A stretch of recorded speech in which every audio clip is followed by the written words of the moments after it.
Assalamualaikum warahmatullahi wabarakatuh. Pada kesempatan kali ini saya ingin menjelaskan video mengenai konsepsi tentang sumber dan periodisasi hukum Islam. Konsepsi formal substantif hukum Islam. Konsep hukum Islam yang dimaksud di sini adalah konsep yang berasal dari hukum Islam, yakni Al-Quran, hadis, dan ijtihad, yaitu pemikiran para ulama. Yang menetapkan pemikiran ini adalah Juhaya S. Praja dan juga Joseph Sketch. Inti pemikiran dari Sketch sendiri adalah hukum Islam itu dibatasi oleh ruang dan waktu, dan di dalam konsepsi Islam, pembahasan hukum Islam tidak terlepas dari terminologi fikih syariah. Pendapat ini juga diungkapkan oleh Juhaya S. Praja. Dan dengan demikian, istilah fikih memiliki makna yang sangat luas, yaitu mencakup semua hal yang disyariatkan oleh agama. Namun, setelah mengalami perkembangan formatif, yakni pada abad kedua Hijriyah, istilah fikih mengalami pergeseran dan pembatasan, sehingga fikih berfokus pada masalah hukum saja. Menurut para fuqaha, jika dibandingkan antara pengertian dan fikih, kedudukannya mengandung sebuah persamaan dan juga perbedaan. Persamaannya ialah keduanya sama-sama membahas hukum yang datang dari Al-Quran dan Sunnah. Dan adapun perbedaannya, fikih hanya membahas hukum ijtihadiyah yang berhubungan dengan fikih. Sementara syariah di samping membahas hukum-hukum ijtihadiyah, ia juga membahas hukum-hukum i'tiqadiyah dan akhlakiyah. Umar Sulaiman menjelaskan secara terperinci mengenai perbedaan syariah dan fikih, yaitu pertama, syariah bersifat sempurna dan tidak berubah, sedangkan fikih terus berkembang dan berubah menurut tempat, masa, dan orang yang memahaminya. Kedua, kesamaan fikih dan syariat terletak pada hasil ijtihad fikih yang benar, sedangkan ijtihad fikih yang salah tidak dapat disamakan dengan syariat. Ketiga, syariat bersifat umum dan universal. Keuniversalan syariat terletak pada kebenaran, tujuan, dan nuhusuhnya manusia yang ditunjukkan kepada manusia keseluruhan. Keempat, ketentuan syariat menjadi suatu keharusan manusia untuk melaksanakan dan meninggalkannya tanpa mengenal ruang dan waktu. Kelima, hukum syariat sebenarnya mutlak, sementara pemikiran fuqaha memiliki kemungkinan yang salah. Sketch berpendapat bahwa hukum adalah kesatuan yang mengikat manusia, akan tetapi pendapat ini berbeda dengan ulama yang menggali sumber hukum Islam dari Al-Quran dan juga hadis yang memiliki pemilihan secara khusus. Juhaya S. Praja beranggapan bahwa bila ingin membahas fikih, maka kita tidak dapat melepas dua dimensi, yaitu dimensi ilahiyah dan juga dimensi insaniyah. Dan pendapat ini juga sejalan dengan pendapat Rahmat Jatniko. Dengan demikian dapat dipahami bahwasannya syariah adalah konsep substansi dari keseluruhan ajaran Islam meliputi aspek moral dan juga hukum. Sementara fikih merupakan upaya untuk memahami anjuran-anjuran yang ada di dalam hukum Islam itu sendiri. Ilmu hukum sendiri juga memiliki beberapa makna. Surjono Sukanto dan Mustafa Abdullah memutuskan hukum dengan 9 arti, yakni 1. Hukum dalam ilmu pengetahuan.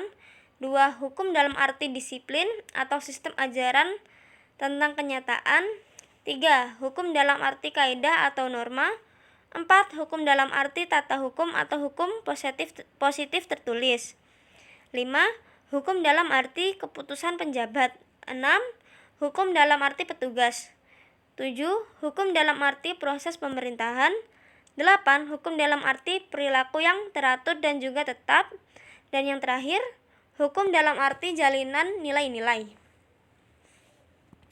Kemudian ada konsepsi sumber dan periodisasi hukum Islam.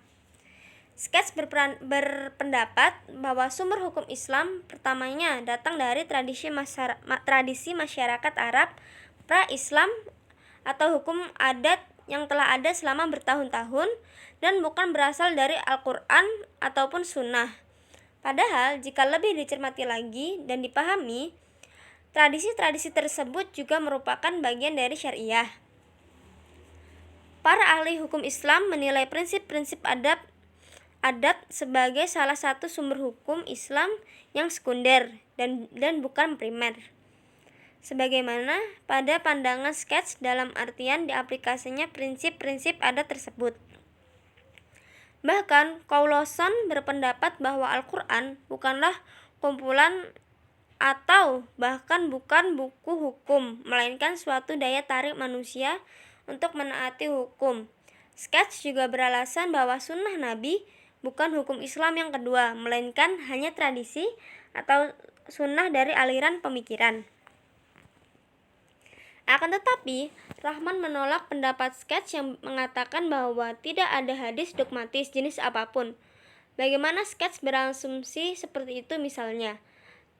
Misalnya saja seperti keesaan Tuhan dan juga masalah-masalah yang ada di dunia ini. Rahman beranggapan bahwa yang paling penting adalah pengertiannya yang luas dan tidak menyalahi tingkah laku sejak masa kejayaan Islam ini menjadi sunnah Nabi ataupun sunnah yang lainnya yang tidak berdiri sendiri melainkan merupakan suatu ikatan yang mengikat.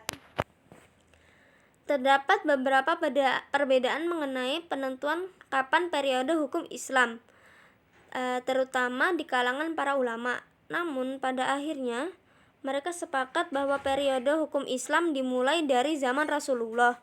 Akan tetapi Sketch beranggapan bahwa hukum Islam dimulai dari abad kedua, tepatnya pada masa dinasti Umayyah, dan bukan pada masa Rasulullah. Said Rahman dan S. D. Goiten juga berpendapat demikian, bahwa hukum Islam dimulai dari 5 tahun setelah Rasulullah meninggal. Hal ini didasari dengan surah Al-Maidah ayat 4 yang memiliki arti, mereka bertanya kepadamu, wahai Muhammad, apakah yang dihalalkan bagi mereka? Katakanlah, yang dihalalkan bagimu adalah makanan yang baik dan buruan yang ditangkap oleh binatang pemburu yang telah kamu latih untuk berburu, yang kamu latih menurut apa yang telah diajarkan Allah kepadamu. Maka makanlah apa yang ditangkapnya untukmu dan sebutlah nama Allah waktu melepasnya dan bertakwalah kepada Allah. Sungguh Allah sangat cepat perhitungannya. Dan juga terdapat di dalam surat Al-Maidah ayat 42 yang memiliki arti, mereka sangat suka mendengar berita bohong, banyak memakan makanan yang haram. Jika mereka orang Yahudi datang kepadamu Muhammad untuk meminta keputusan, maka berilah putusan di antara mereka atau berpalinglah dari mereka. Dan jika engkau berpaling dari mereka, maka mereka tidak akan membahayakanmu sedikit pun. Tapi jika engkau memutuskan perkara mereka, maka putuskanlah dengan adil. Sesungguhnya Allah menyukai orang-orang yang adil. Harun Nasution juga berpendapat bahwa periode Nabi, setiap persoalan yang ada pada masa itu akan dikembalikan pada Nabi untuk diselesaikan dan dicari jalan keluarnya.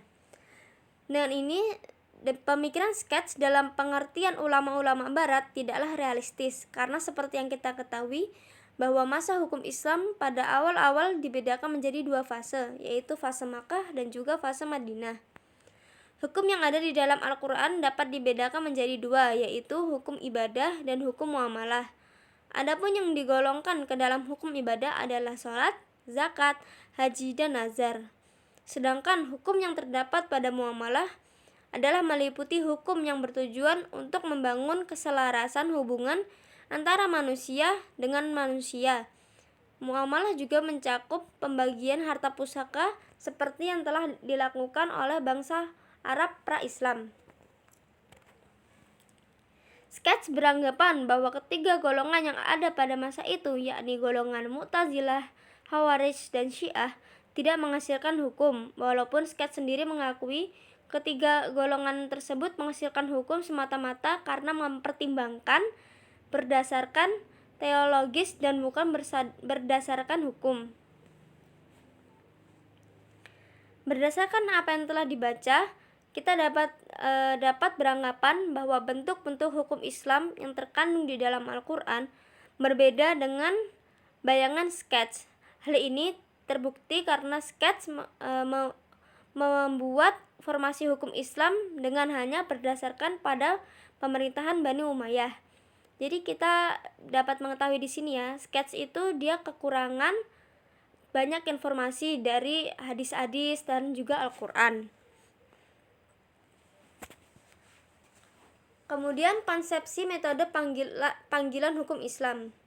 Dikarenakan hukum Islam berdimensi uluhiyah, setidaknya terdapat 4 pendekatan yang harus digunakan, dan pendekatan-pendekatan tersebut ialah pendekatan teologi, pendekatan filsafat, pendekatan sejarah, dan yang terakhir adalah pendekatan ilmu sosial. Pendekatan teologi ini penting untuk dilakukan hukum Islam. Didasarkan bahwa teologi bukan hanya mencoba menjelaskan bagaimana sesungguhnya seseorang bicara mengenai Tuhan. Pendekatan lainnya ialah filsafat. Jika dilihat secara spesifik, filsafat di sini adalah filsafat yang menjorok ke filsafat hukum Islam. Pendekatan ini perlu digunakan karena filsafat bertugas untuk mempertanyakan paradigma-paradigma ilmu yang telah mapan, dan juga filsafat bertugas menjawab masalah-masalah yang tidak terpecahkan oleh ilmu. Filsafat hukum di sini memiliki kajian objek baik teoretis maupun praktis. Dan kajian teoretis hukum Islam meliputi 1. Prinsip-prinsip hukum Islam, 2. Dasar-dasar dan sumber-sumber Islam, 3. Tujuan hukum Islam, 4. Asas-asas hukum Islam, 5. Kaidah dan hukum Islam.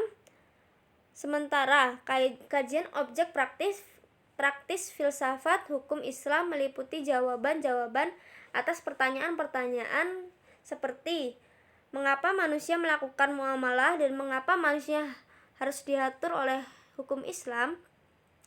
Kemudian, mengapa manusia harus melakukan ibadah seperti sholat? Metode selanjutnya adalah sejarah. Juhaya S. Praja mengatakan bahwa pendekatan sejarah penting untuk menggali fakta dan juga nilai-nilai hidup yang ada di masyarakat, dan tentunya sejarah itu nantinya harus berdasarkan atas fakta. Pendekatan ini juga untuk mengetahui latar belakang dikeluarkannya suatu hukum. Kemudian ilmu sosial, atau juga bisa kita sebut sosiologi, juga amat penting.